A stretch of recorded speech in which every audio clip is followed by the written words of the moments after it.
അമ്മയുടെ ഫോട്ടോ ആണല്ലേ നൽകിയത്? അതെ. അമ്മയുടെ ഫോട്ടോ എങ്ങനെ കിട്ടി? അമ്മ എൻ്റെ കൂടെ കുറച്ചു കാലം എൻ്റെ വീട്ടിലുണ്ടായിരുന്നു. അമ്മയുടെ നല്ലൊരു സൗഹൃദ ബന്ധം ഉണ്ടായിരുന്നു. അങ്ങനെയുള്ളൊരു ബന്ധമാണ്. അപ്പോൾ അവൻ്റെ അച്ഛൻ പറഞ്ഞിട്ടാണ് ഞാനിവിടെ വന്നതും ആ ഫോട്ടോ കൊടുക്കുന്നതും. അത് അവനക്ക് ഭയങ്കര സന്തോഷമാവെന്ന് പറഞ്ഞ് അങ്ങനെ കൊണ്ടുവന്നതാണ്.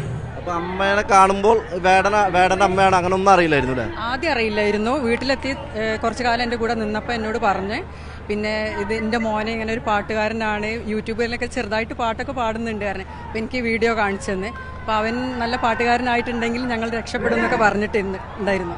പക്ഷേ അവൻ രക്ഷപ്പെട്ടെന്ന് ഇത് അമ്മക്കത് കാണാനുള്ളൊരു ഭാഗ്യം ഉണ്ടായിട്ടില്ല. അമ്മ മരിച്ചുപോയി. ഞാൻ അമ്മനെ കുറേ ആയിട്ട് വാട്സപ്പിലൊക്കെ കോൺടാക്ട് ചെയ്യാറുണ്ടായിരുന്നു. പക്ഷേ റിപ്ലൈ കിട്ടാതായപ്പോൾ അവൻ്റെ അച്ഛനെ വിളിച്ചു നോക്കി. അപ്പോഴാണ് അമ്മ മരിച്ച വിവരം അറിയുന്നത്. വേടന് വലിയ സന്തോഷമായില്ല? ആ, വേടന് ഭയങ്കര ഇമോഷണലി കുറച്ചൊരു ഫീലിംഗ് വന്നു അവൻ്റെ മുഖം കണ്ടപ്പോൾ.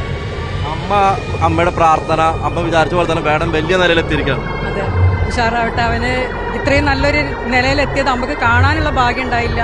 പക്ഷെ അമ്മക്ക് ഭയങ്കര ആഗ്രഹമായിരുന്നു അവൻ രക്ഷപ്പെട്ട കുടുംബം രക്ഷപ്പെടുന്നുള്ളത്. അപ്പോൾ എപ്പോഴും അവരെ മക്കളെ പറ്റി പറയുമായിരുന്നു.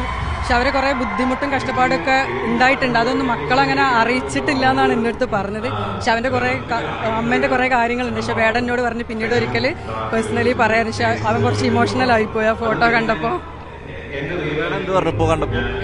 ഫോട്ടോ കണ്ടപ്പോൾ അവൻ ആകെ അപ്സെറ്റ് ആയിപ്പോയി, ഒന്ന് ഡൗൺ ആയിപ്പോയി. അവൻ്റെ മുഖം കണ്ടപ്പോൾ എനിക്ക് അങ്ങനെയാണ് തോന്നിയത്. അപ്പം എന്നോട് പറഞ്ഞ് വിളിക്കുക, സംസാരിക്കുക, വീട്ടിലേക്ക് ഒരു ദിവസം വിളിച്ചിട്ടുണ്ട്, വീട്ടിൽ വരണമെന്ന് പറഞ്ഞു. നമ്പറൊക്കെ മേടിച്ചോ? നമ്പർ ആദ്യം ഉണ്ട്. വേടന്റെ അച്ഛൻ്റെയും അമ്മൻ്റെയും ഹരിതൻ്റെതൊക്കെ ഉണ്ട്, പെങ്ങളതൊക്കെ ഉണ്ട്. അവരെന്ന് രാവിലെ അച്ഛൻ വിളിച്ചിരുന്നു. വൈകുന്നേരം അച്ഛൻ പറഞ്ഞ് ഇവിടെ മാനേജറെ വിളിച്ചിട്ട് എന്നോട് പറഞ്ഞതാണ് സ്റ്റേജിൽ കയറി കൊടുക്കണം, അവന് സന്തോഷമാവുന്നത്.